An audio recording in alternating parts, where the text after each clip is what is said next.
Legislator Hathaway. Here. Legislator Berkler. Here. Legislator Mosier. Here. Legislator Gilbert. Here. Legislator Chartrand. Here. Legislator Moorhan. Here. Legislator Levitter. Here. Legislator Osborne has been excused. Legislator Nullenbach. Here. And Legislator Dahlhoff. Here. Everyone, please stand for the pledge and the invocation.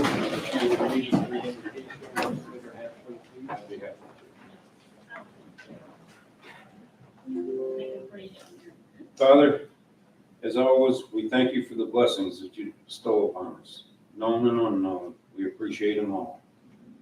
Father, I have a lot of requests. Would you please be with those that have lost loved ones? Give them strength and help them remember the good times. And be with those that need your healing and helping hand as well. Reach down and touch them, Lord. Give them what they need. And please be with those that are caring for them, the family, the friends, the caregivers, the medical staff, and those in the county and the outside agencies that come to work here every day just to help their fellow citizens. Please help them continue doing their good work and let them know they're appreciated. And Lord, would you please help our country to come back together again. Help us get back to the way we started, and we still should be. One nation, under God. We can't do it without you, Lord. Please guide us in that. And guide this board in our decisions. Help us do what's best for the county and the country. In Jesus' name, amen. Amen. I pledge allegiance to the flag of the United States of America and to the republic for which it stands, one nation, under God, indivisible, with liberty and justice for all.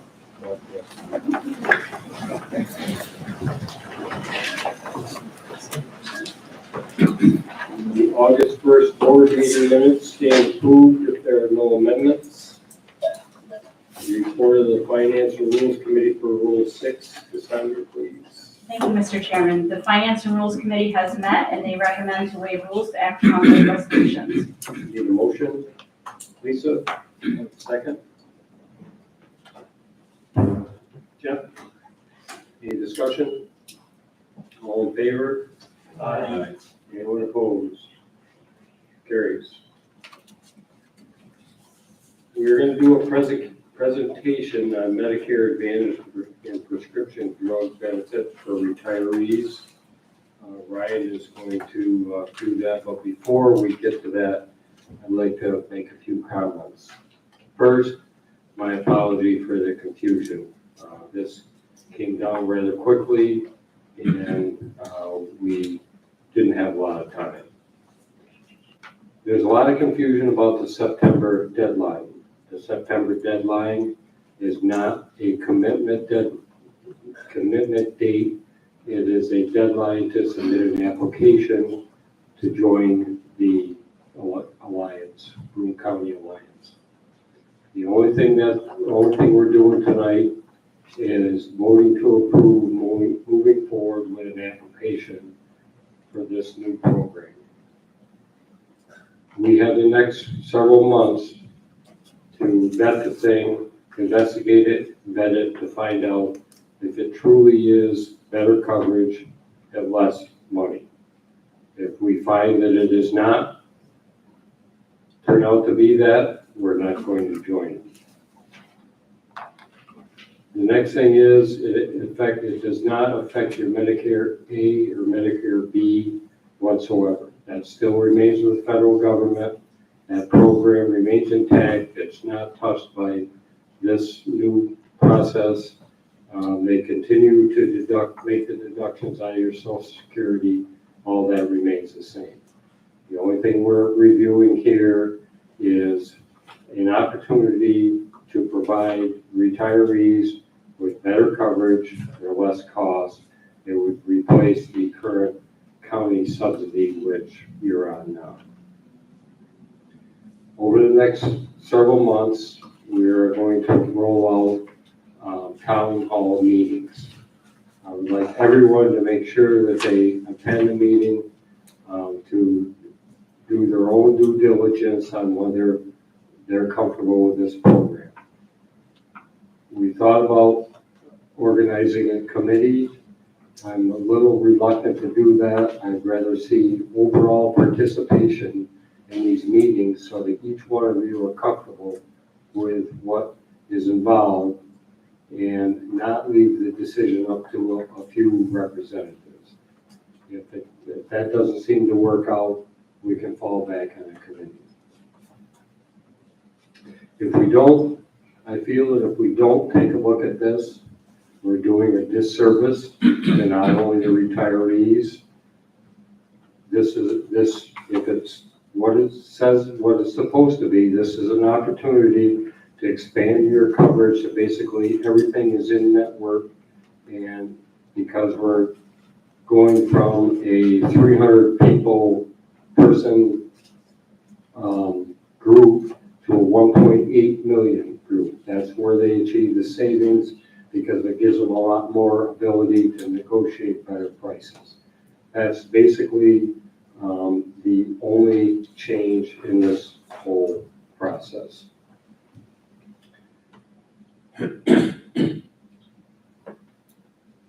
So I think that's about it. I'll let Ryan run through the presentation. You'll then have privilege of the floor to make any comments that you would like. Please keep your comments to 5 minutes or less. We've got a lot of people signed up. So, Ryan, if you want to take it from there. Thank you, Mr. Chairman. And Treasurer Eric Berkler will be joining me as well. Move that chair. Can you guys hear if we project? Can you hear all right? Okay. Okay. Thanks everybody for being here tonight.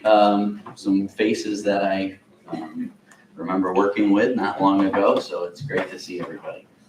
We're going to talk about Medicare Advantage and how that could potentially be advantageous to not only the county taxpayers, but to the retirees as well.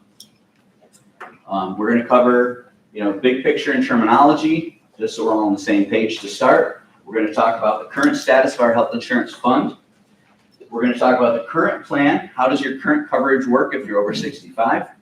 Then we're going to talk about Medicare Advantage, and then we're going to talk about what happens next. So, what is the goal? The goal for us when it comes to our employees and our retirees, our goal is to provide excellent coverage at an affordable price. And we have for years. Our plan in Lewis County has been a really, really good plan. The affordable piece is slipping away a little bit. Some of you folks that were hired before 1991, you've got a good deal. But for the current employees and for more recent retirees, the costs are going up. Our goals are also to try to save money for both you and for the taxpayers, and save money for the county health system. That's a big deal too. What is not the goal? The goal is not to save money at your expense. Nobody here has ever even entertained that idea. That is not what we're here to do, and we're not here to pull a fast one on anybody either. That's not the goal.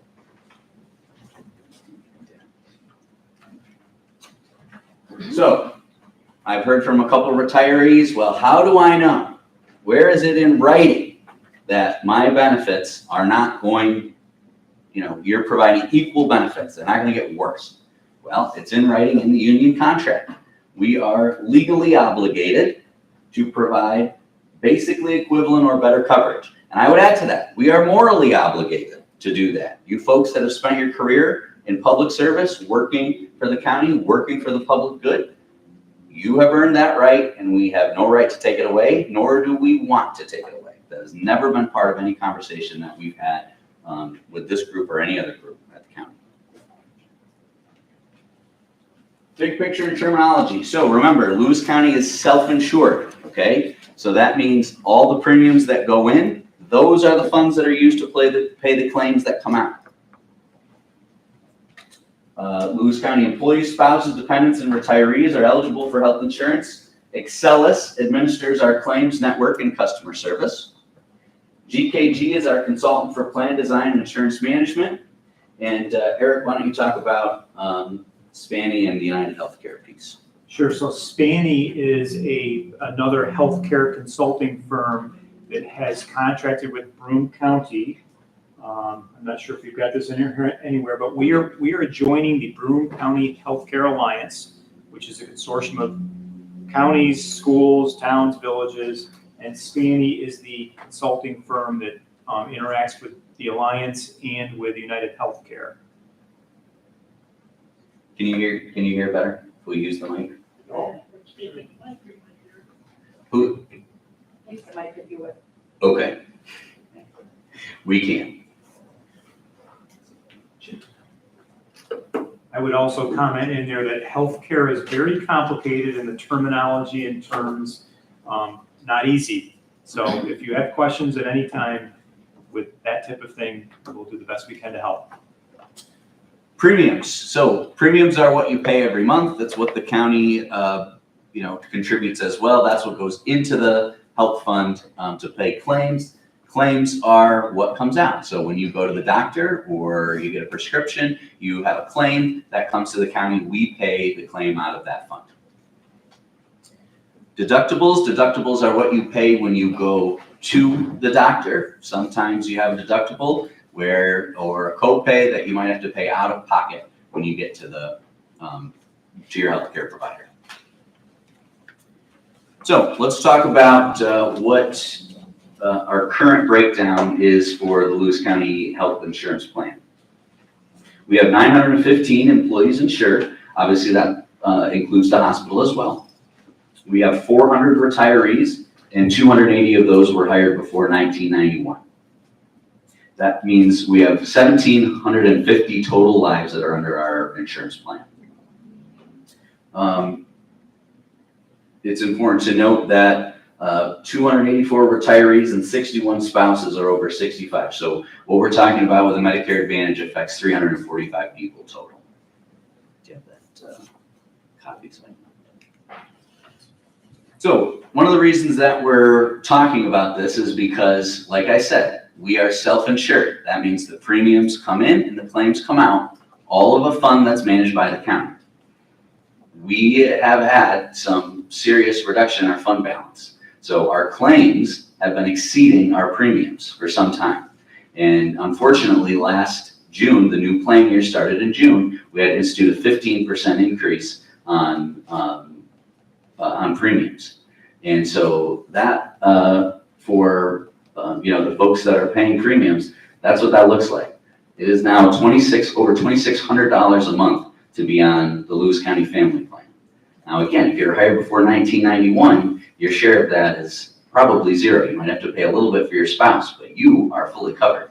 For our current employees and employees hired after 1991, they have to pay 25% of that. That's a big lift. That means they're paying close to $700 a month at this point for health insurance. So one of the ideas that we can try to reduce costs, as Eric mentioned, is to join the Broome County Alliance. And what this is it's a group that got together back in 2018. And they said if we pool all of our retirees together under a new plan, we can get better rates. Okay, so just like Larry said, we have 345 retirees that are over 65. This plan has over 1.8 million retirees over 65. So they are able to leverage that to negotiate better prices. And they do that through Medicare Part C. Eric, can you talk a little bit about that? Sure, and again, healthcare and Medicare are complicated. Medicare there's Part A, Part B, Part C, and Part D. Right now, you do not have Part C. Your Medicare coverage comes in the other pieces, A, B, and D. Part C is Medicare Advantage. So when we transition to this, your coverage is going to be through Medicare Advantage, which is Part C. Again, that's very simple. If you can see up there, the other components, Part A is your basic, you think of an inpatient, your hospital stay.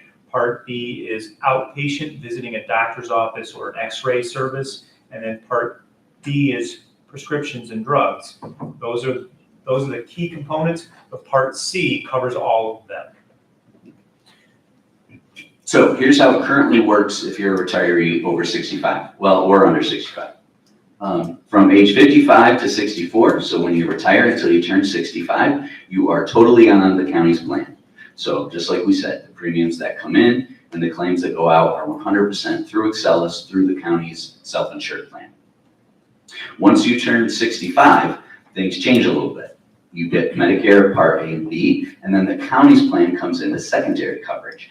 However, the county has always been primary coverage for prescription drugs. We've always had primary coverage for prescription drugs. And this is what has really changed over the last few years. The cost of prescription drugs, particularly some of the gene therapy drugs, some of the new stuff that's coming out for, let's say, arthritis or diabetes, some of that stuff is very, very expensive. So, that's where the cost to the county's plan, we feel there's an opportunity for saving by joining a bigger alliance. So, like Eric said, here's what you currently have. We want to make it as simple as possible. You currently have Part A, you're going to keep Part A. You currently have Part B, you're going to keep Part B.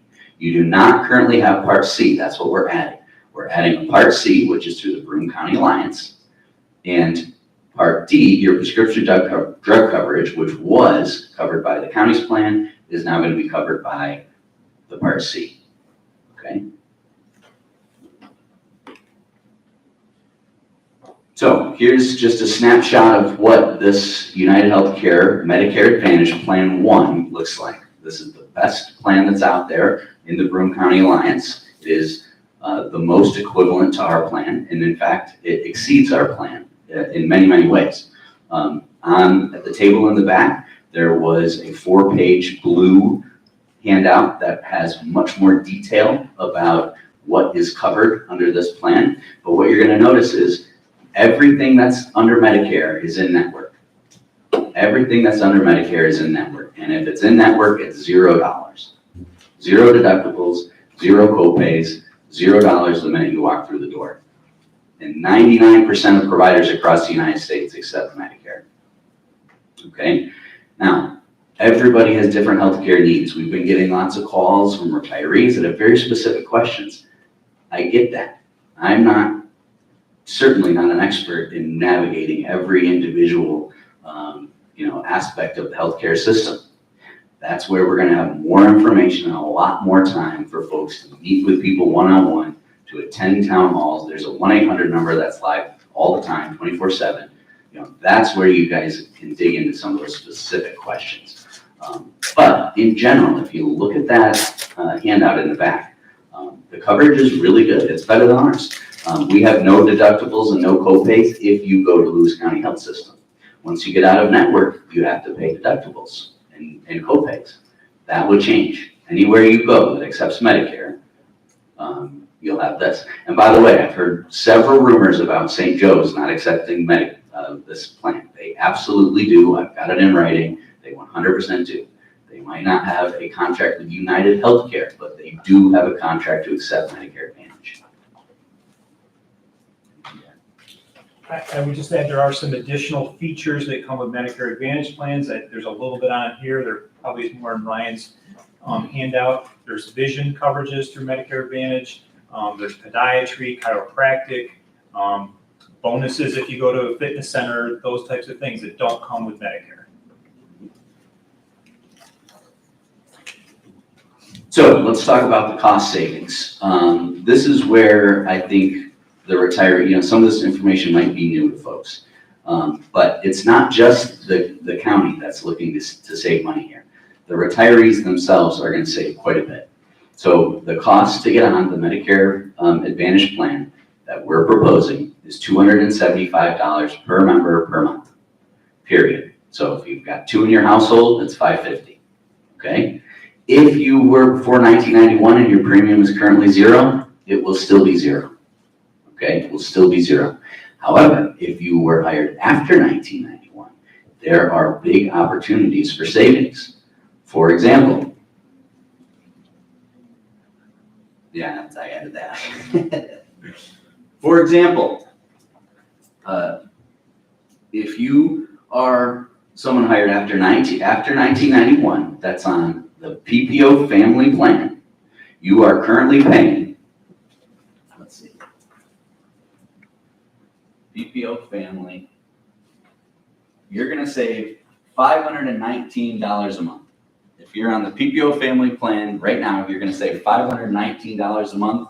That's $6,200 a year, okay? There are serious savings in here for folks that were hired before after 1991.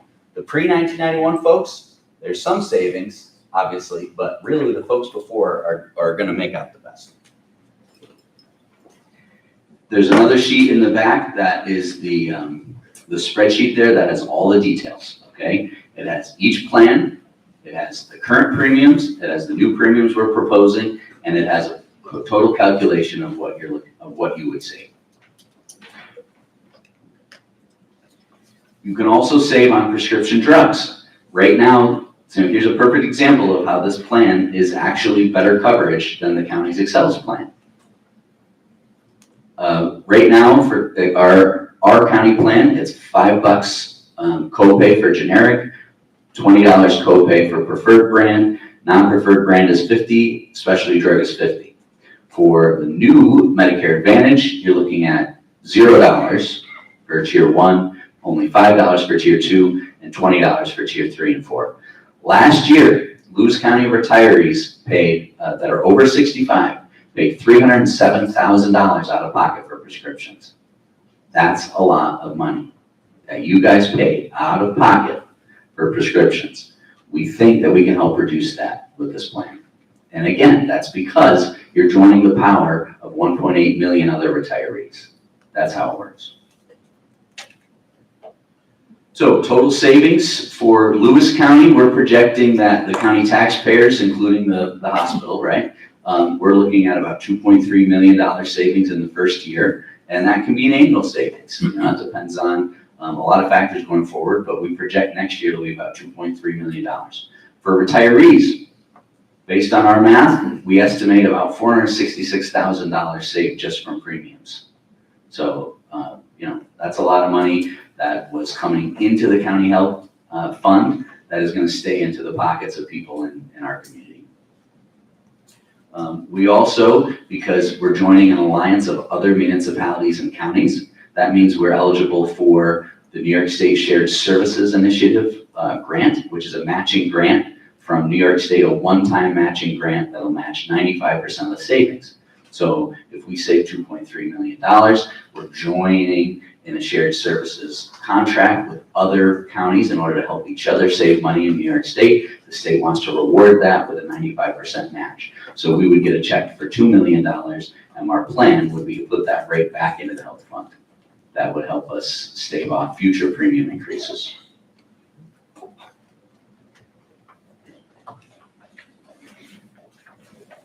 So next steps, Larry, I think, laid it out very nicely. You know, we had to act by September 5th in order to, by September 15th, in order to get our application in. We have basically till mid-November to decide for certain whether we want to move forward or not. So in the meantime, there's going to be all kinds of education. There's going to be open houses. There's going to be virtual and in-person meetings and opportunities to meet with folks one-on-one to talk about your individual needs. And then we do know that the public meetings are going to start mid-October. We just got that news this afternoon. So let's see what we got next year.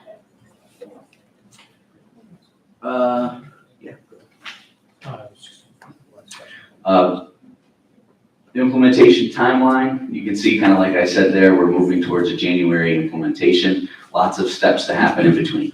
I think we want to be very clear that you know, we're taking a step today to move forward, but this is not the definitive step.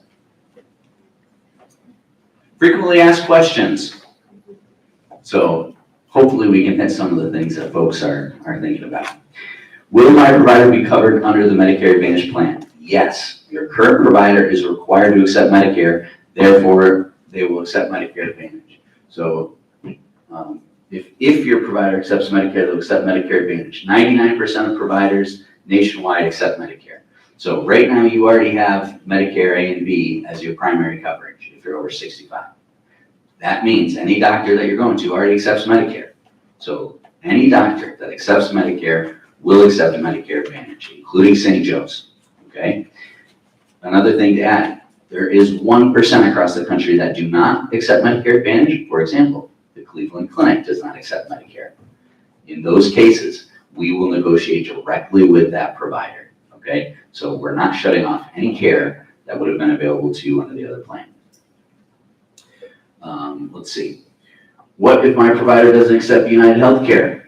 I've gotten a lot of those questions. It doesn't matter if they accept United Healthcare. United Healthcare is not the driver of this. They're the administrator, okay? The plan is a Medicare Advantage plan. That's what you have to remember. So don't ask, do you accept United Healthcare? Ask, do you accept Medicare? And of course, the answer is going to be yes. Where do the savings come from? I think Chairman Dolhoff pretty much outlined that quite nicely. It's the purchasing power of joining a larger group of retirees together. And then there's another element, which is that the federal government wants Medicare Advantage to succeed. They want it to succeed because it saves them on their costs and their administration of Medicare Parts A and B. So they have a lot of incentives that they built in, like Eric was talking about. Some of the incentives that are on page 4 of that handout in the back there, things that are trying to encourage more healthy behavior. Those types of things are all incentivized by the federal government. Why is the county moving so quickly? I've only just heard of this. Fair question and frankly, fair criticism. We've been talking about Medicare Advantage for some time now.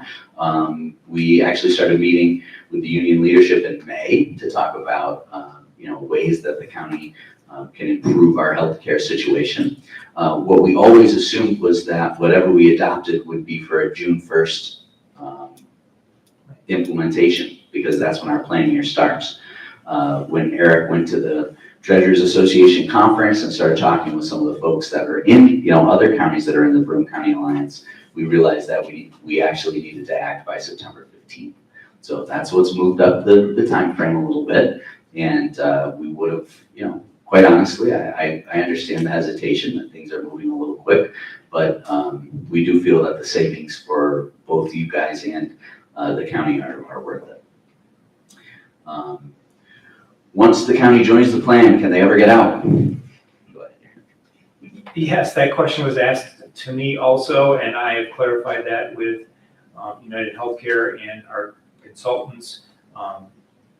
If we get into this plan and it doesn't work out in 2024, we can opt out and go right back to our self-insured plan. So, and again, we do have some time to lock in. So tonight's vote does not lock us in, and then we can change direction if we need to a year from now or 3 years from now. Why not just wait until next year, once we've had time to learn more? Fair question. Then maybe that's something that we can consider. But waiting another year would mean foregoing the savings in 2024. So like I said, not just savings for us, but savings for the retirees as well. And quite honestly, the way the fund, if you recall the slide there, our health insurance fund balance is down below $1 million. So if we don't change something, we'll probably have to increase premiums again. And that's going to really hurt our current employees. So, it's fair that it's a fair criticism that things have moved quickly, and we understand there might be some comfort, with that. But I would also argue that our current employees who have to pay 25% of that cost, they're up to nearly $700 a month for their family right now, and I don't think going up again in January would be fair to them. So if we found an opportunity to save money without jeopardizing coverage, then like Larry said, I think that's something that we need to be thoughtful about pursuing, which we are. So questions from the legislators. We'll have the privilege of the floor in a moment for folks for their opinions to be heard, but anything from the legislators. Brian, can you explain how secondary coverage works in your current plan?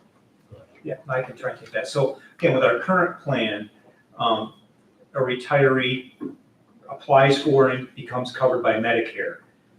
That's their primary coverage. Our health plan, self-fund plan, then becomes their secondary coverage.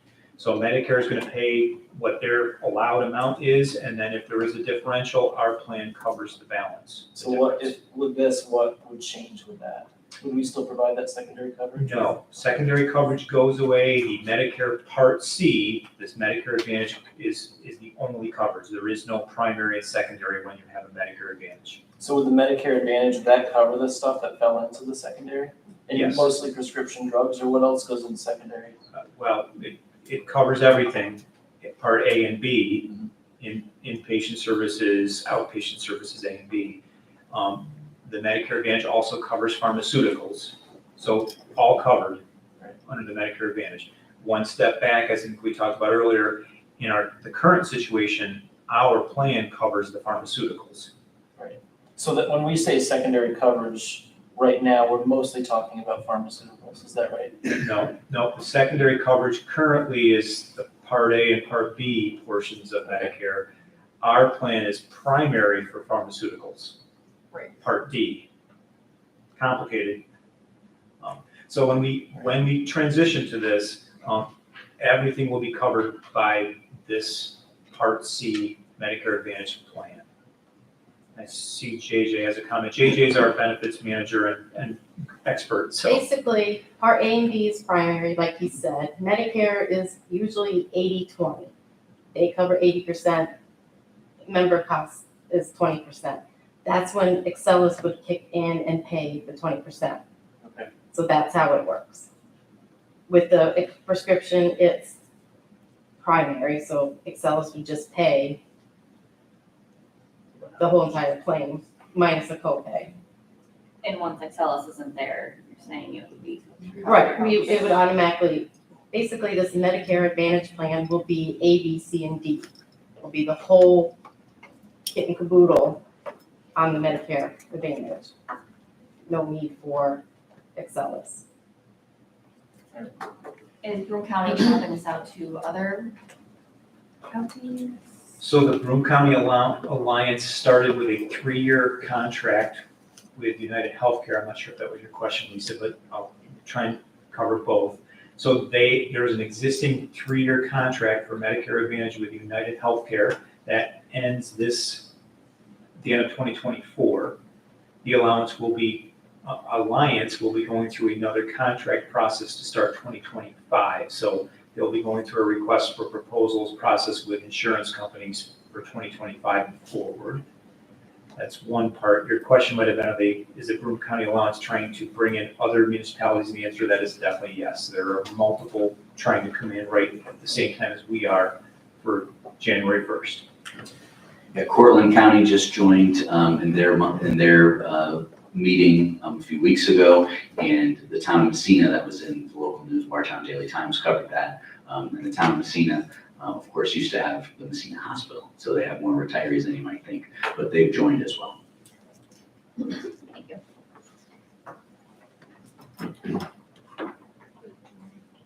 You also said that there's a 1-800 number. Did you include that in the handouts? So next steps, we actually had a kickoff meeting with United Healthcare today. They seem phenomenal. They really know what they're doing. We're going to follow their lead on next steps. They will be sending out information packets to all retirees. There's plenty of process here, but to start all that, we have to get them data on all of our retirees, so we'll have your addresses, and then they will be providing information packets. They will be informing everyone of when the meetings will be, et cetera. So, yes, more information will be going out as soon as we can make that happen. Why didn't we ever have prescription drugs? I mean, why didn't we ever push them on the Medicare Part D in the past? Like, was it just because, I know this is a relatively recent addition in the last, 20 years? Wasn't it like a George Bush thing, that Medicare Part D? Is it just we've never done it until now, or? I don't know the answer to that question. JJ, do you have any history on that? We didn't push the Part D because we had equal or better to coverage.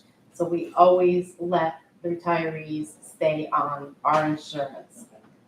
It's probably cheaper too, than it is now, relatively speaking. So there's one element that has shifted, okay? So Medicare Advantage was seriously considered when, like 2-3 years before I got here, so let's say 2014. Patty O'Brien and that crew went through that. And at that time, the math didn't quite work out, because if Medicare is your primary, like JJ said, if Medicare is covering 80%, but we're still paying in, and the retirees are still paying in full claims, then for many, many years, retirees were in many ways contributing to the plan more than they were taking from the plan. So it made sense to keep them in because it was helping the fund.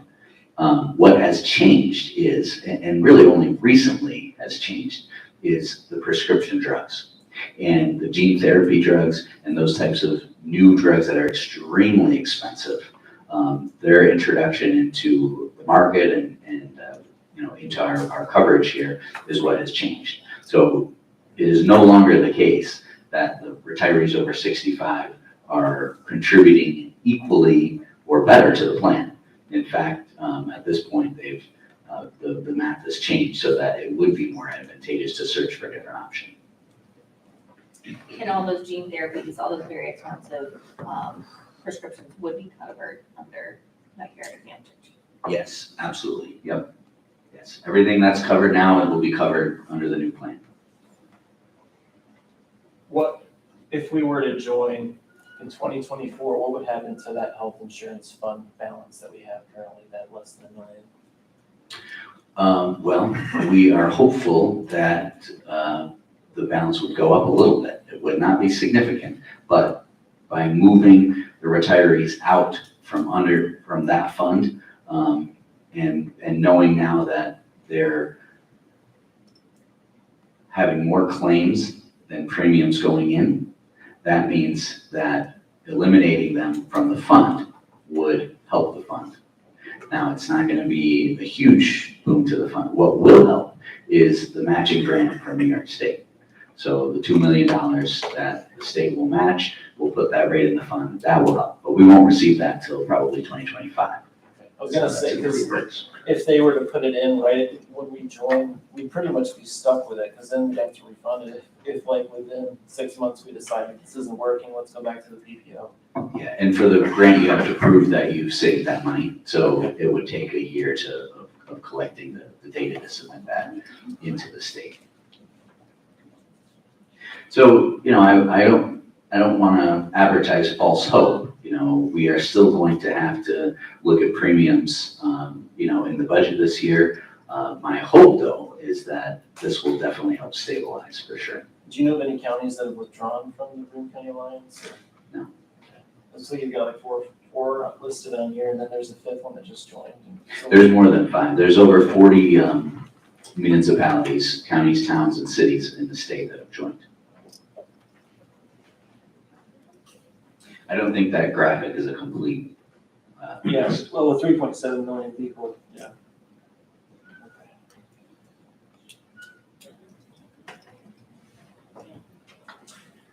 Okay, thank you.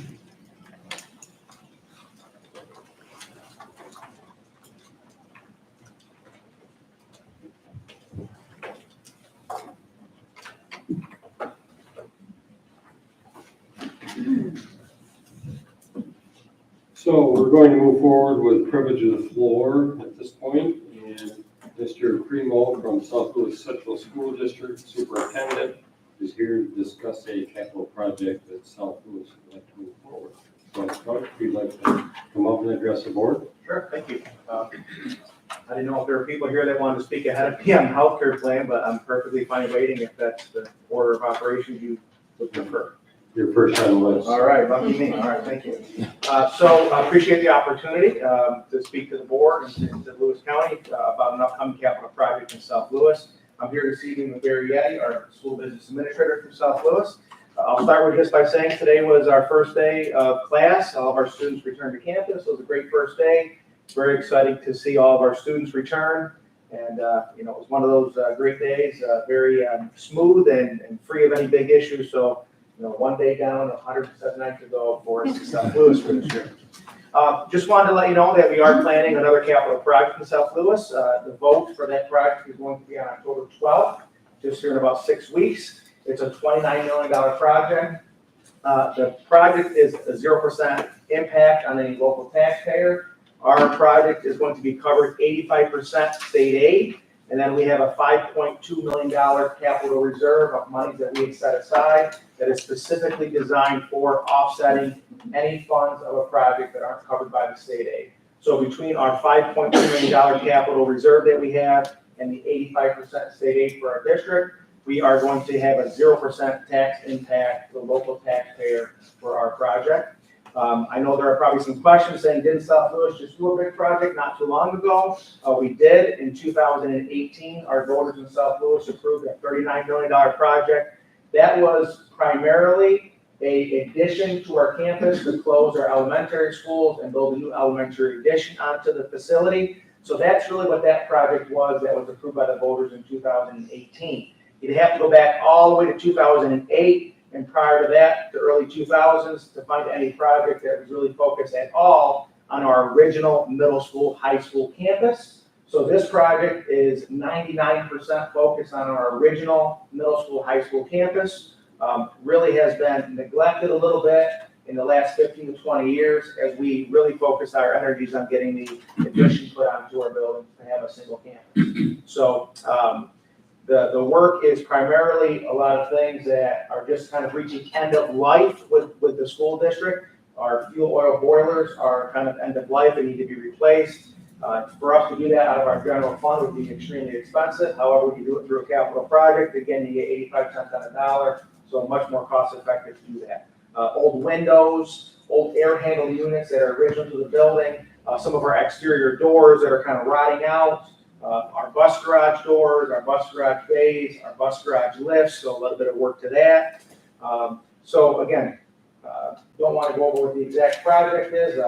We have several. I see you're kind of doing a town hall, process for this healthcare change as well. We're doing the same thing in South Louis. We probably have 15 community meetings that have been scheduled. That started last week. That'll go all the way through early October. We're going to fire halls. We're going to towns and villages, etc.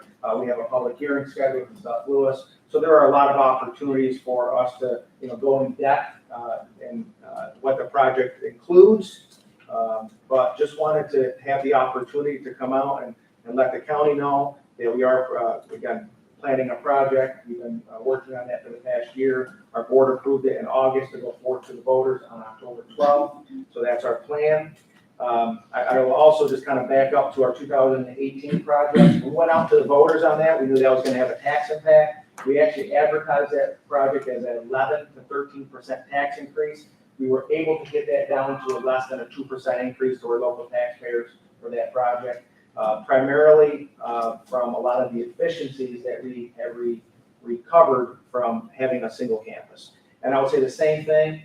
The $5.2 million that we have in our capital reserve that is to offset any local taxpayer costs for this project really came from a couple sources. One, when COVID came, a lot of federal funds came in rushing into school districts and municipalities, so we were able to put some of that away, one-time funding into our capital reserve. Number two, the interest rates on our monies that we have in district have gone up significantly in the last couple of years, so we have a pretty healthy flow of money coming in from just interest. And then number three, the efficiencies that we have realized by being a single campus in South Louis have been tremendous in terms of saving us money. So we're able to really put those $5.2 million away into a capital reserve to, again, offsetting the cost to our local taxpayers for this project. There's questions or comments, I'll be glad to answer them, or not, but I do appreciate the opportunity to kind of share. Board have any questions for Mr. Primo? Good job, I'd say. I'd say so. Thank you. Thank you very much, appreciate it. Next, we have Susan Ross. Would you like to come forward and address the board, please?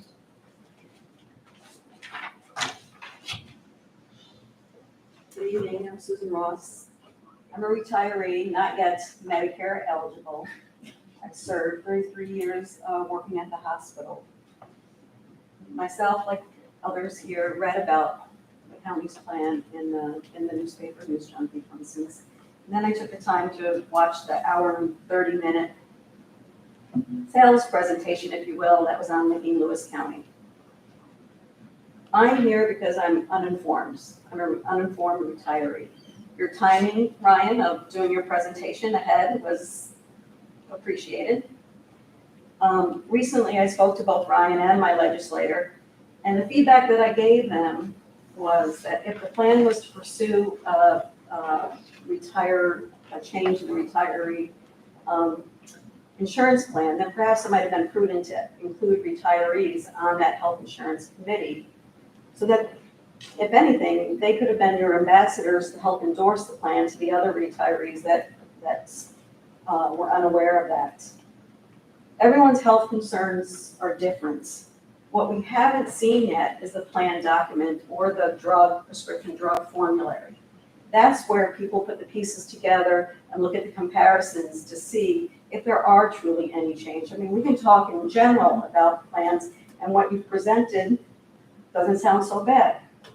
But I think when people are able to have that information, and the newsletter that you just sent out, some of us have received, talks about that we're not going to see that plan document until mid-October, and of course your town hall meetings too. I think that's the part that's troublesome for a lot of people, is that they haven't seen that, to do the comparisons, to really see how any changes, if any, might affect them. With all due respect, Chairman Dahlhoff, the resolution that you have today is a resolution authorizing participation. I've heard the explanation here today that your resolution's intent is just to authorize submitting an application. So I don't know if there's It's an worded amendment. that way to allow us to enter into a contract with the Alliance if we deem it appropriate. And I'll say it again, if this does not work out to what we feel is appropriate, better coverage, less money, this board will not vote to move forward. Thank you. We've always been told that we have a rich Blue Cross Blue Shield plan, cream of the crop. We retired knowing what our benefits were going to be. Change is difficult, especially as we get older. The unknown is fearful. But what has been created here, because we were uninformed, is the fear of giving up or losing the known. Thank you. Thank you. Mr. Table. Thank you, ladies and gentlemen. I appreciate your opportunity to listen to me. I'm not from the government, and I'm not here to help you. And quite frankly, I'm kind of sick of hearing that. Number one, this new healthcare plan, you are moving too fast. You're making decisions on what they're telling you and not factual things. Number two, I was really insulted when I listened to the last thing, and the representative said, you people have to inform your doctors and your physicians in the hospital. What do you think I'm paying you for, mister? It's not for me to inform them, you do it. And that's really insults my intelligence.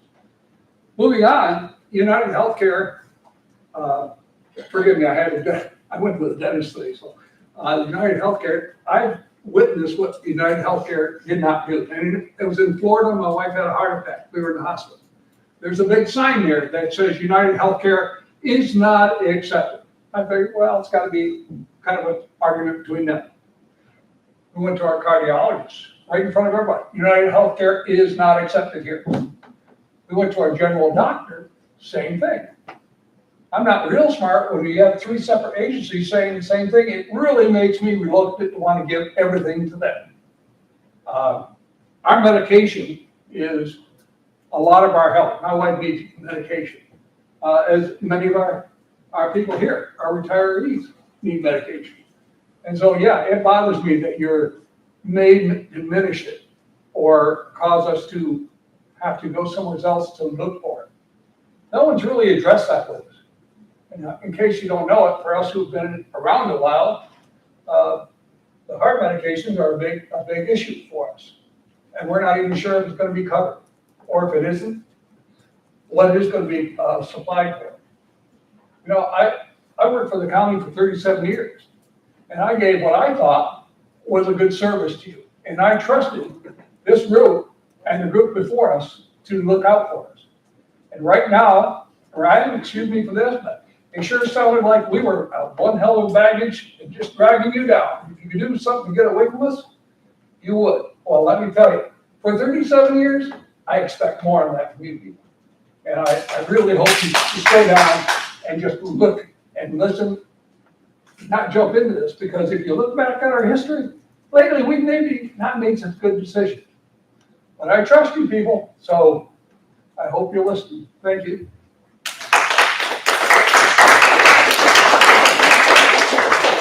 Thank you, Mr. Table. Carolyn McNeil. I don't have anything. Okay, thank you. We'll move on to Vicki Roy.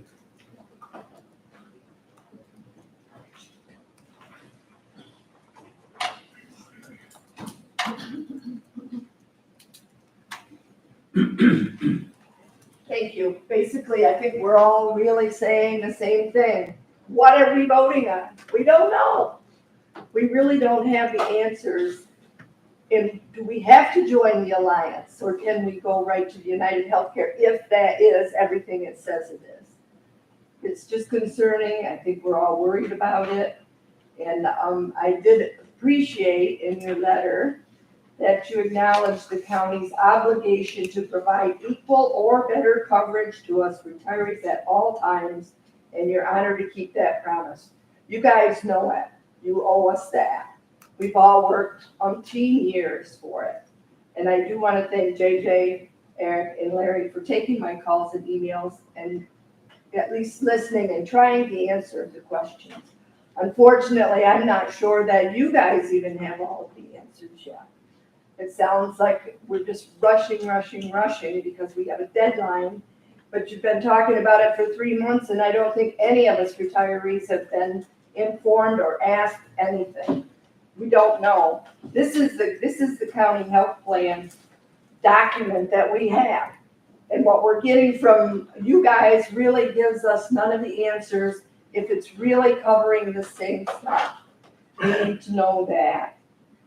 Without I think our biggest problem is we don't know. We all want to save money. We certainly want to save the taxpayers money. We're all taxpayers. And if we want to look forward, but we need to know that what we're getting for answers is the right answers and that we're not losing out. From going from primary coverage from Medicare to a Medicare Advantage plan, that's a little scary because Medicare has always been your main source for healthcare once you turn 65. Now you're saying, well, you guys are this healthcare is going to be the primary. So where does that leave Medicare? We're still paying Medicare premiums, I assume. What is that covering? What is that doing for us? I just think we need to be included in the questions and answers. We need more information. Mid-October is not going to give us much time to understand this. I'm sorry, as we age, our mind is a little slower. We have to take longer to review things and feel comfortable. Change is hard. But we do appreciate that you're trying to save money, and I certainly understand that. I have family members that are working and are paying the $700 a month health insurance, and I know it is very difficult for them, as well as for us retirees on fixed incomes. So whatever we can do to save money, we're all for that. And I do appreciate all the work you guys do, and I hope that you will continue to, and I hope you'll slow down the process so that we don't get into a mess that we can't get out of. Thank you.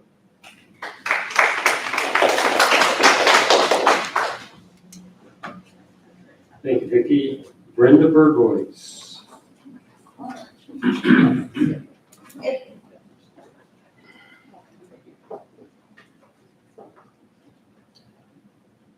So I wrote my notes before all of you talked, so some of this is gonna be repetitious, and I'm sorry, but, and I left my notes in the car, so I had to use my phone. With the plan document not made available yet, how can y'all vote on a resolution that affects a population of committed retired county employees without knowing or comparing the plan documents with our current plan. I spoke with JJ today, thank you, Ryan. And we got some things answered, but I had a lot of questions that she needs to look up, get back to me on, for everybody in the room, all the retirees.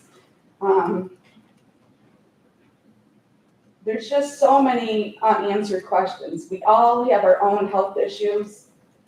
And I think having some of us on this committee that you aren't interested now, I really think you need to reconsider that.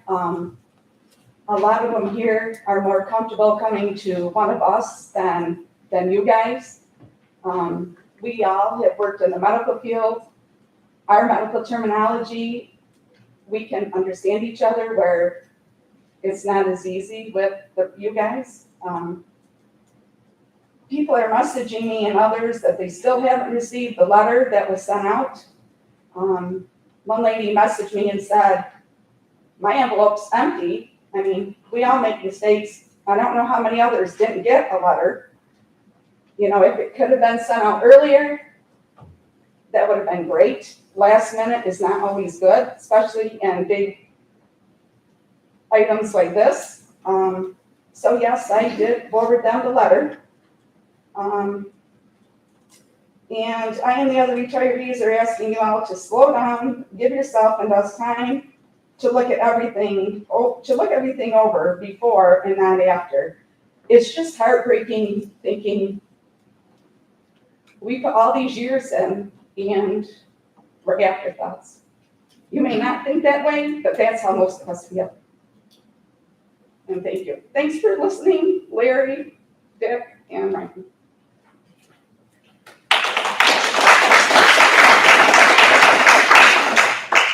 Thank you, Brenda. Wendy Sweet. Oh, I'll tell you, I'm not a public speaker, so if you bear with me. I was shocked to see it on the Channel 7 News about the retirees' insurance. I know there was a little blurb in the paper somewhere. Most people don't get the paper anymore. They get their news on News Junkie or from other sources. So that was one thing that I found to be upsetting. Like everyone else, I have a lot of questions. You know, on this Medicare Advantage, you know, you say Medicare and Medicare Advantage are the same thing. They are not the same thing. Medicare Advantage has different parts of it that Medicare doesn't have. You know, I want to know, is there a lifetime limit on this insurance? Is there a deductible?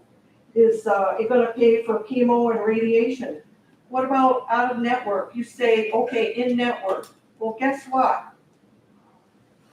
A lot of the physicians and hospitals, even though you have Medicare, you have to be in the network or you have to have a contract with them for whatever particular insurance you have. Are you aware that Medicare pays for hospice? Medicare Advantage does not. Are you aware that you cannot pick up a Medigap insurance if you have Medicare Advantage? I don't know if you know what a Medigap insurance is. Something you can pick up extra on your own and pay for your own insurance. And the medications, I guess, are probably what bothers me. I'm on one of the MAB medications. It is very expensive. Are these medications going to be on the formulary? You know, every insurance company has a formulary of medications that they will pay for. You know, am I going to not be able to take this medication because I'm not going to get some help paying for it? And like everyone else, you know, I worked for the hospital for 30 years. I was a loyal employee. I showed up every day for work. And with the idea that I would have this after retirement. And I feel like, in a lot of ways, the retirees are not gonna have the same thing as what we had before. You know, it's hard because we don't know what's in the plan. So how can we even think about, how can you pass a resolution today to do that when you don't know what's in the plan? It's like, you know, passing the,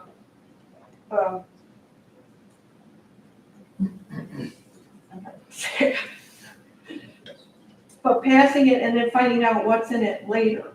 And also, someone alluded to me that you could get out of this plan anytime you want. Well, you can't. Certain plans like that, you can only get out of a certain time in the year. You can't just jump out of it if you decide it's not something you like. So, you know, I would appreciate it if you would look at it a little closer, give us retirees some consideration, and, you know, slow down, like everyone else says. You know, I talked to you, Larry, and I talked to you, JJ, I appreciate, you know, you answering me and, you know, doing the best you can to tell me what, you know, to expect, but, you know, it's very upsetting. That's all I have to say.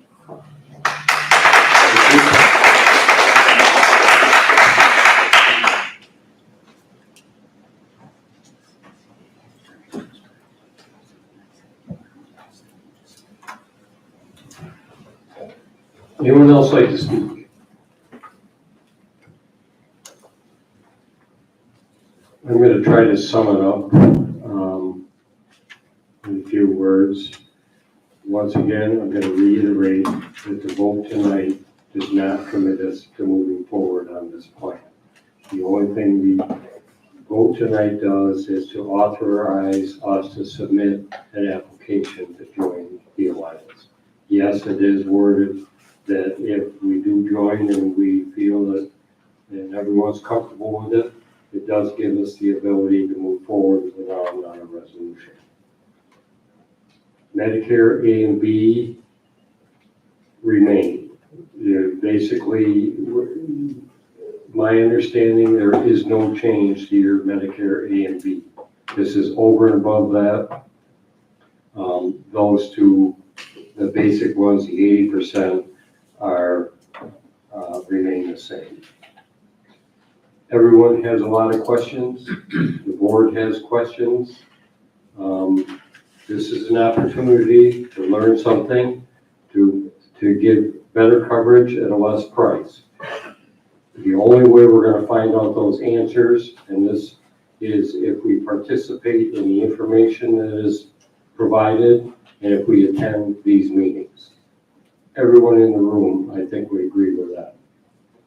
The reason why I'm saying I'm hesitant on the committee is because I would rather see everyone come to a meeting and ask their individual questions rather than relying on 3 or 4 retirees and 3 or 4 legislators on a committee to make that decision for them.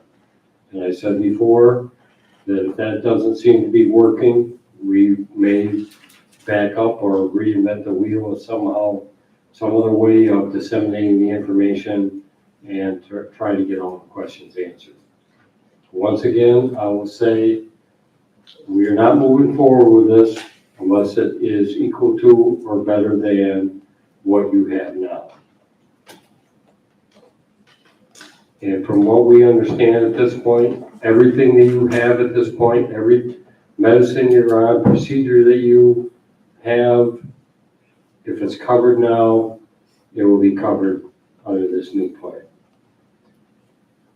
We don't, the board, none of us have enough information to make a decision tonight. We're not doing that. We recognize that.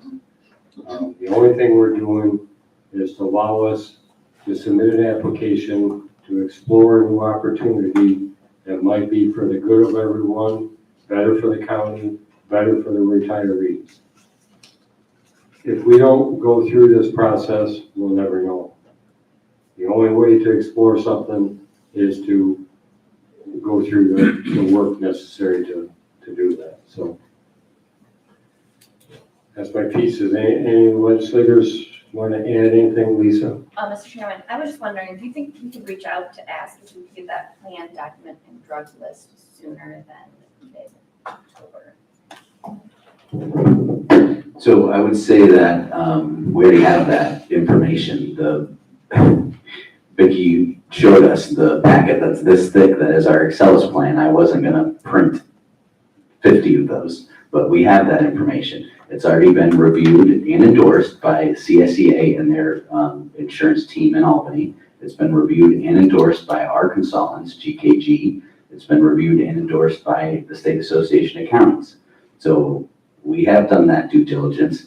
I don't think, there's not many people here that get into the weeds on the exact details of a 50-page plan document, but we can make that available to folks as well. You said Excel, or can I copy? I'm saying the one that Vicki had was Excellus, our current one. The plan document for this would be just as thick, so we're not printing them new, but we can make it available, yes.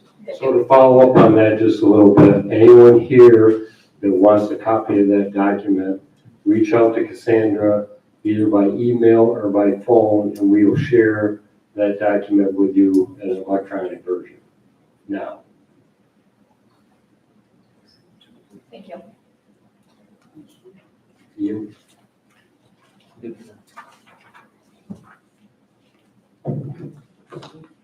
everyone good? Thank you all for coming, and we'll move on to the rest of the meeting, and we'll get through this.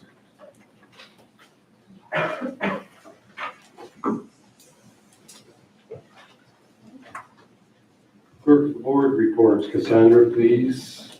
Thank you, Mr. Chairman. Resolutions were received from Greene County titled Resolution in Opposition to Senate Bill S6637 regarding amending Section 606 of the tax law, and resolution in opposition to New York State Senate Bill S139B and New York State Assembly Bill A1358B, an act to amend the Uniform Justice Court Act, the town law, and the village law in relation to requiring certain town and village justices be admitted to practice law in the state. A proclamation was received by Lewis County Department of Social Services from Governor Kathy Hochul for Child Support Awareness Month. Sealer of Weights and Measures, Brian Mooney, submitted the July and August 2023 summary of field service reports, which have been placed on file. That concludes my report. Thank you. Standing committee reports. We'll start with Finance and Rules. Legislator Hathaway. Thank you.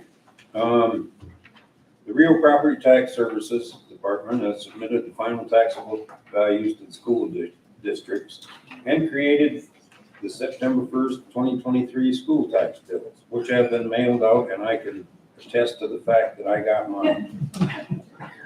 So happy. The town of Lewis and the state settled on a final equalization rate of 73.12% for 2023.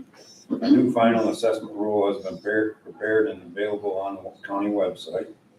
The stipulation order was filed for the City of Rome parcels, and the assessments have been updated accordingly.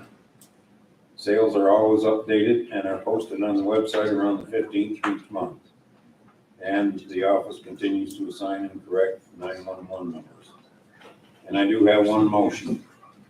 I would move to authorize a request for expressions of interest and an MOU with the Lewis County Development Corporation to prepare and develop the RFEI for innovative, sustainable development ideas, concepts, and reuses for the former Lions Falls School and Lions Falls, with the LDC staff to work with the county employees on the RFEI and any analysis of the proposals received.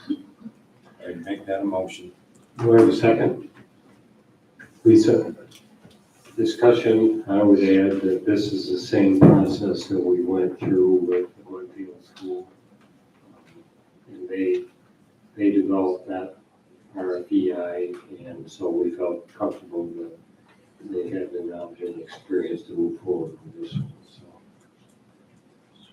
So, any other questions, thoughts? All in favor? Aye. Anyone opposed? Mr. Chairman, please show me abstaining due to a conflict. And motion carries. Thank you. Anything else, Phil? Any My questions? time is done. Any questions? Thank you, Phil. We'll move on to General Services Committee with Leslie Gilbert. Thank you, Mr. Chairman. Recreation, Forestry, and Parks Department have an update for us. They've been busy with their trail crew brushing and mowing trails. We're working on new trails in the commons. The young men on the trail crew will be leaving soon for school, so going forward this fall, the crew will be smaller. There's lots of work just clearing trails from the wind damage from this last summer. OHV permit sales are currently at $176,953.84, which is $18,000 and change over last year's figures. A public meeting regarding community connectors for the OHV trail system at the West Leiden Fire Hall has been set up for September 27th at 6 p.m. So that's September 27th at 6 p.m. at the West Leiden Fire Hall to discuss connectors in Leiden, Lewis, and Osceola. And I have no motions, and that concludes my report. Questions for Ian? Thank you, Ian. We move on to Health and Human Services with Legislator Bertler. Thank you, Mr. Chairman. The Office for the Aging has 224 clients who receive home-delivered meals and 180 people who attended the community dining sites. There are currently 34 people who are getting personal care and housekeeping services for a total of 409 hours, and 8 people who are getting services through consumer-directed for a total of 86 hours. Caregiver respite is provided to 11 people, totaling 172 hours.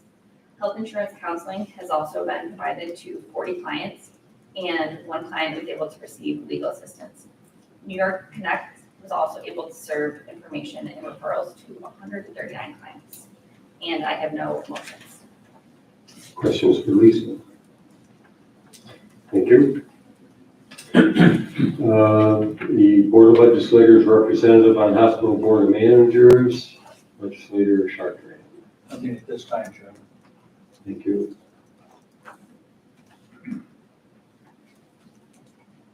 We move on to Project Managers Report, Jim and Nick Carito. Again, I'd like to thank Ryan and the board for the opportunity to report on the project. We're in the home stretch, so to speak, taking occupancy of DSS building and within the new building. Had to test drive it with the staff, and there's always concerns. We're working with Jenny and CNS to make sure that meets all her needs, and that's what I have to report. Nicholas will give you a more detailed explanation on where we're at in the various buildings. Down at the highway garage site, this week is a paving week, although weather doesn't look promising later in the week, but they're on site and they're ready to go. Inside the building, all the walls are painted, ceilings are going up, fixtures are getting put in. That building is coming to a close here soon. Hopefully, about the end of the month, it's looking like that building should be pretty much completed.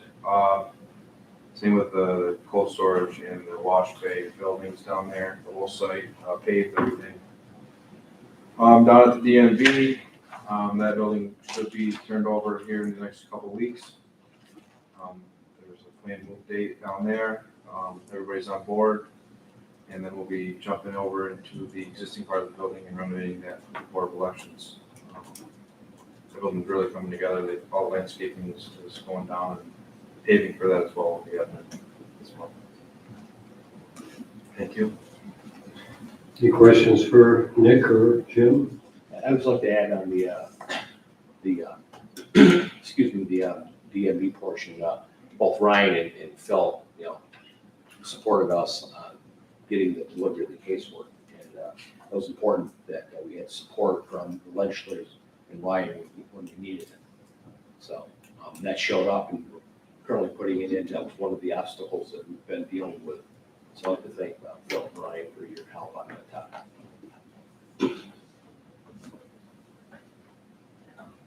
Thank you. Any questions?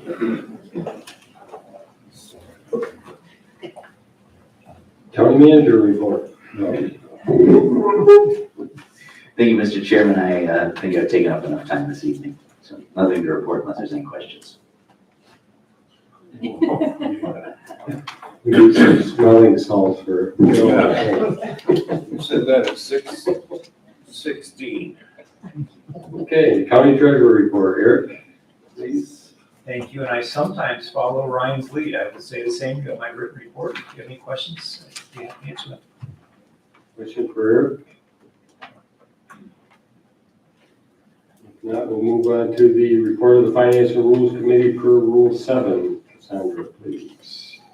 Thank you, Mr. Chairman. The Finance and Rules Committee reports that they have examined the claims presented for payment in the total amount of $4,200,338.61, and recommend that they be audited and allowed for the amounts claimed. So we'd like to move that. Phil, do I have a second? Josh? Any discussion? All in favor? Aye. Anyone opposed? Motion carries.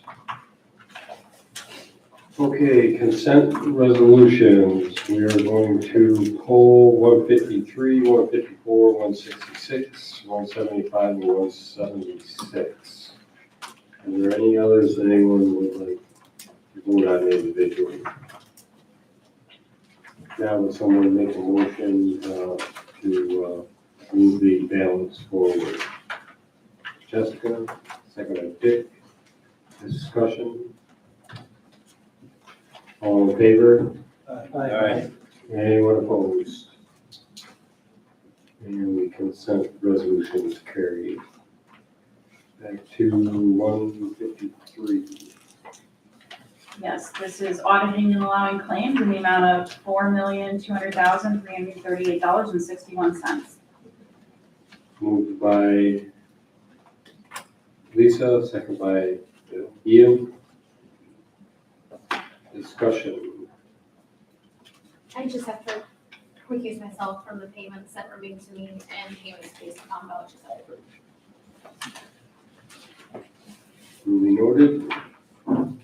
And this is a roll call. Yes, Legislator Osborne has been excused. Legislator Hathaway. Yes. Legislator Nellenbach. Yes. Legislator Berkler. Yes. Legislator Leviker. Yes. Legislator Moser. Yes. Legislator Moorhan. Yes. Legislator Gilbert. Yes. Legislator Chartran. Yes. And Legislator Dahlbaugh. Yes. 154. This is a resolution authorizing 5-year agreement between County of Lewis and the Unified Court System for court cleaning and minor repair services. Moved by Lisa, second by Josh. Discussion. All in favor? Aye. Anyone opposed? Motion carries. Resolution carries.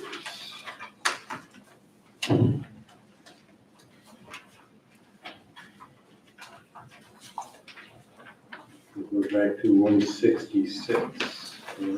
This is a resolution authorizing participation in Broome County Purchasing Alliance for Medicare drug benefit plans. Moved by Bill, second by Ian. Discussion. I'd like to propose an amendment to this resolution. Okay. Basically, it will codify what we said previously.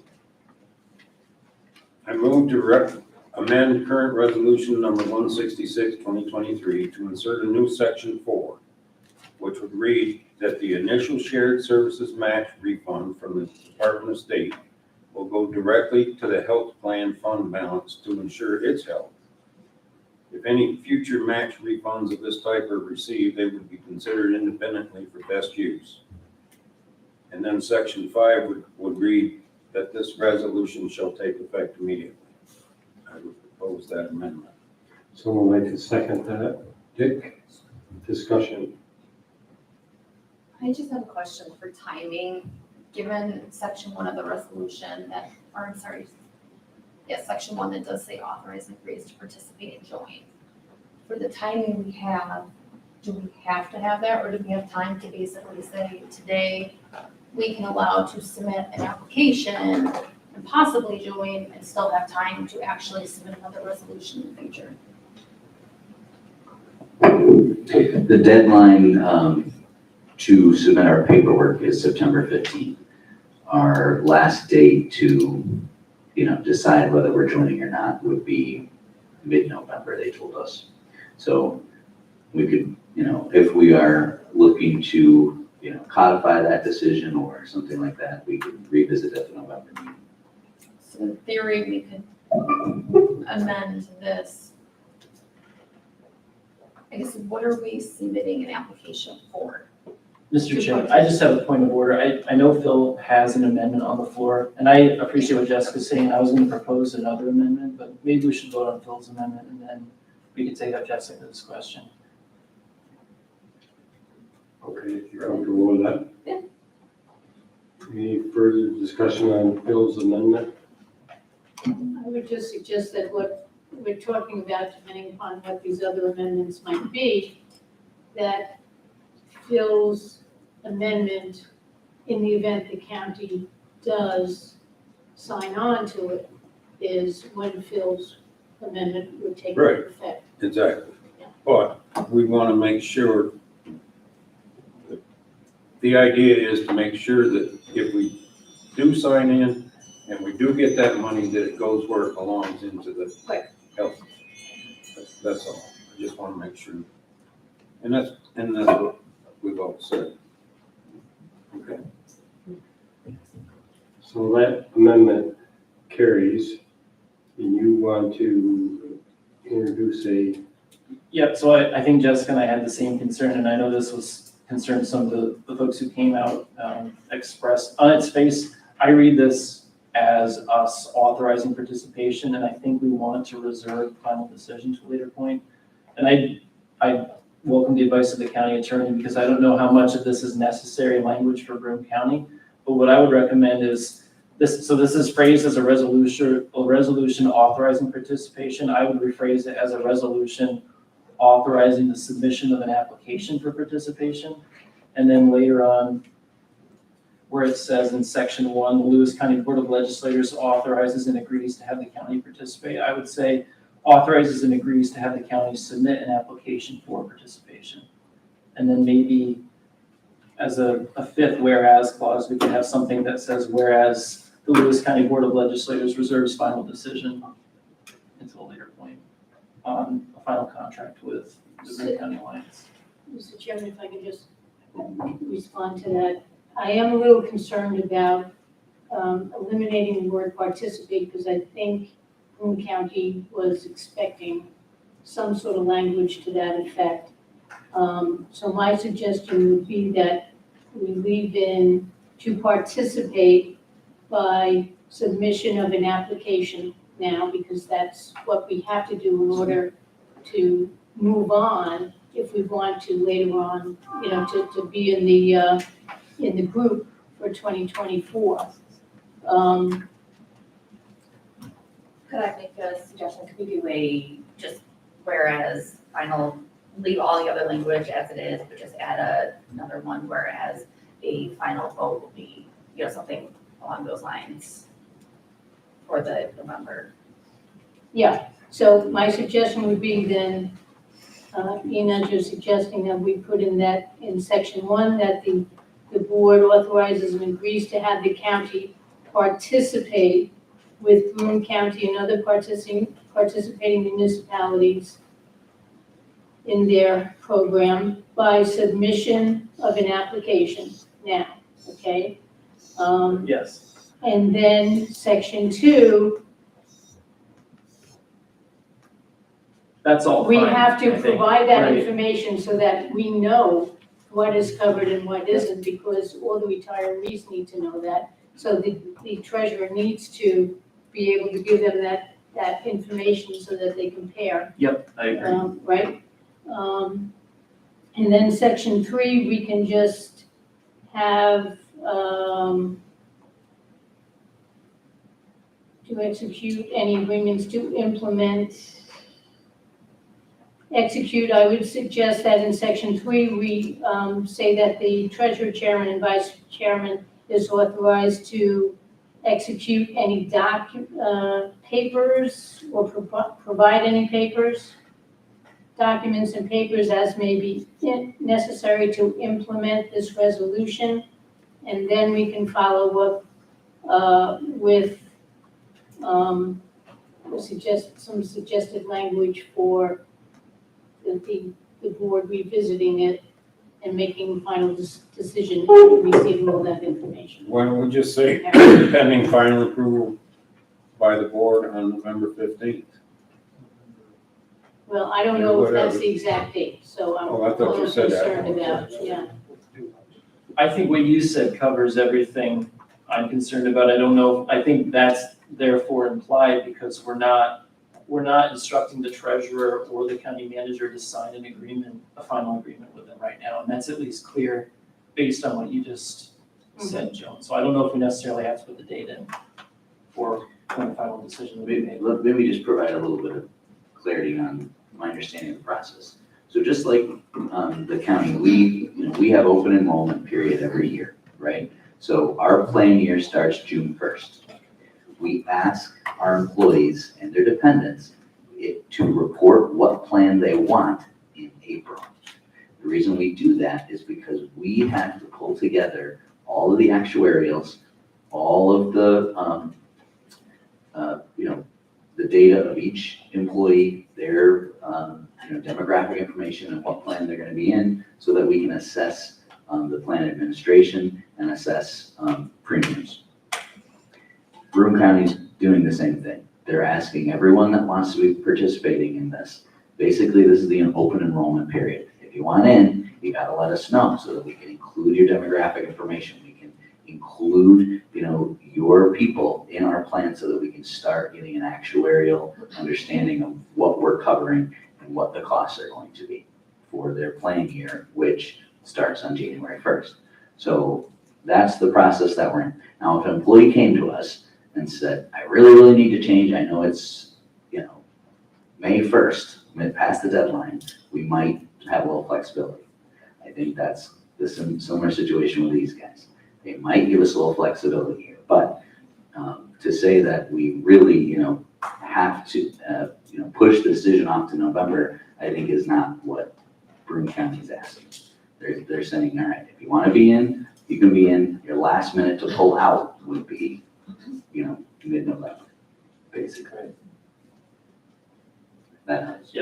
So my goal here, I would like us to have that window open, that we can still make a decision for 2024, but I'm not ready to make that decision right now. I want this resolution to reflect that, but at the same time, I don't want it to scuttle what we're trying to do. I'm comfortable with what Joan just said, and I would withdraw my previous motion to amend and just go with now propose to amend it based on what Joan just proposed. We will Essentially, submit what an we're doing application. is taking out and join in section 1, because that's not what you want to do right now. Right? I mean, I'd like us to submit our application. Application, We're right. resolving to submit our application, that's all we're doing tonight. Right. So if we need to have the language in there to reflect that we plan to join in order to do the application, as a board, we can always, in October, November, make a motion to withdraw our application, regardless of what this says. Unless they negatively, if they rely on something and it has a negative. We're only 345 members, so I don't think the actuarial data from Lewis County is gonna significantly swing their projections for the next year. But we have to be respectful of the work that they're doing to get prepared. But that is Right. correct, that we can pull out. Ryan, you've been in the mix though, I mean, from what Joan just said, I'm just saying legally, I think that phrasing is something I'm much more comfortable with. This is, if we send them this application and they go back and read our resolution, are they gonna get nervous about it, or? I don't know. Well, let them be Sorry, nervous. I don't know the answer to that. Okay. So, well, I move to make that amendment based on what Joan had just read, and I know Cassandra was writing it down, so. I can say it again. So section 1 would be amended at the request of legislator Gilbert, that the Lewis County Board of Legislators authorizes and agrees to have the county participate with Broome County and other participating municipalities in the BCPA for Medicare Advantage and prescription drug benefit services for its eligible retirees by submission of the required application, period. Good. Section 2 remains the same. Section 3 can remain the same because it's just limited to the application process. Right. And I would suggest, Phil, that your amendment, maybe we defer until we move forward with the final decision of the board, because that's when it would apply. Because right now, if we put it in, we're gonna have to put in language that if the board approves, we want this. And I think maybe we should have some more information on it. That's just my suggestion. Now, there you go again. Oh, you are. Phil, I think you could be comfortable that the consensus of this board is to do exactly that, so.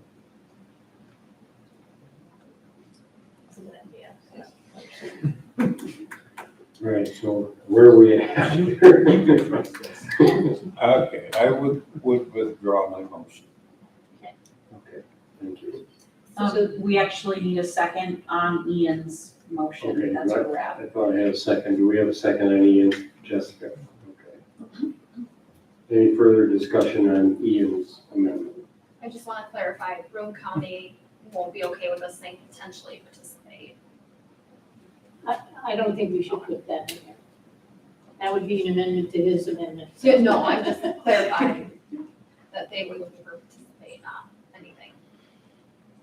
I think that's, they sent a draft for us to take a look at, so as close to the language that they had, I'd like to remain doing that, so they know we're serious and we want to move forward on the next step.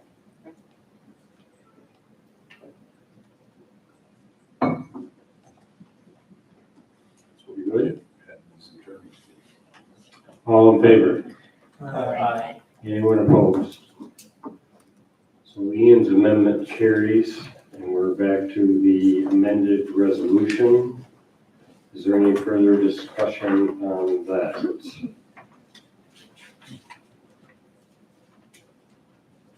If not, all in favor? Anyone opposed?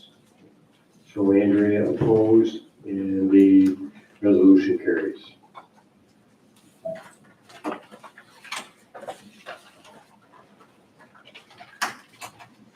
Resolution number 175 is a resolution in memoriam of Craig P. Brennan. Cassandra, could I ask you to read that to us, please?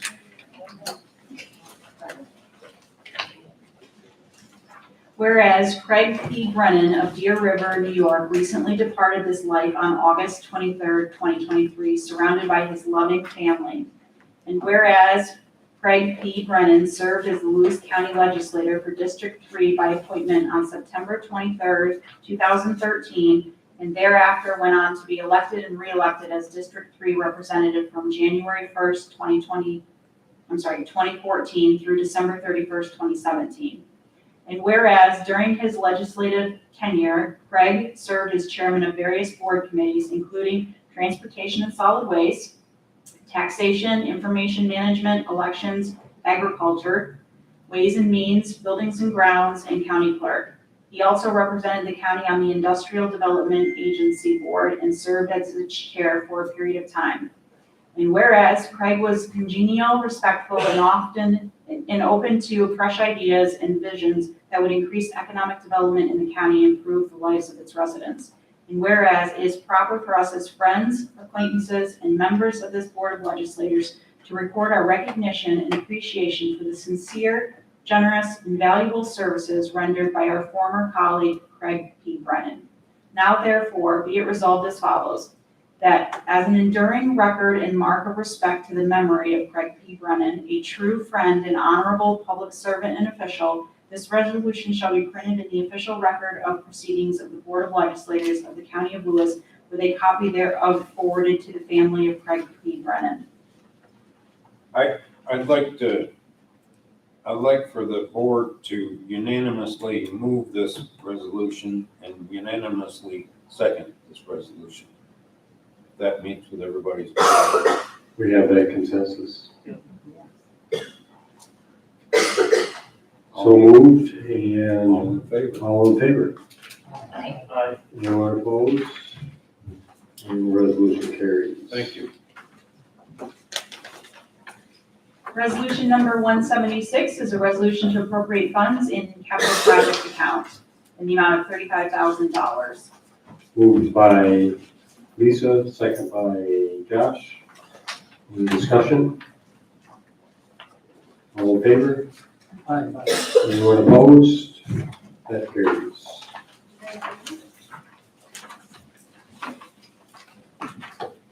We'll move on to executive session, potential property acquisition. Would someone like to, we go into executive session? Second by Jeff. Any discussion? All in favor?